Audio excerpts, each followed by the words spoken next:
ఇగో మా శ్రీవారు అయితే మీకోసం ఒక మంచి పాట పాడతాడట. ఇక మస్తు రోజులైతుంది కదా గొంతు అయితే ఈనలేక పాడు. ఊరికి ఉత్తరాన వరలో ఊడాల మర్రి వరల ఊడల మరి కింద వరలో ఉత్తమునివమ్మ వరలో ఉత్తమున చెవికేల వరలో రత్నాల పందిరి వరలో రత్నాల పందిట్ల వరలో రాణివి నీవమ్మ వరలో. ఎట్లుంది మస్తుంది పాట. ఈ పాట ఎందుకు వాళ్ళ గుర్తేనా?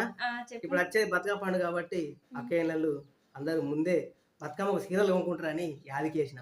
అంతేనా? అంతే. వాళ్ళందరూ కొనుక్కోడేమో కానీ నువ్వు మాత్రం నాకు 10,000 రూపాయల చీర కొనాలి చెప్తున్నా. అబ్బాయి ఇప్పుడు నేను గుర్తు చేసుడు తప్పు అయిపోయింది. ఏమంటారు ఫ్రెండ్స్? కామెంట్ బాక్స్ లో కామెంట్ చేయండి. మరి నేను అడగడం తప్ప రైటా? ఓకే, తప్పదు మరి, తప్పకుండా కొనాల్సిందే. ఇక 10,000 అన్న కాడ ఒక 1000 రూపాయల చీరను అయితే కొంటా పక్క. ఓకేనా? బాయ్.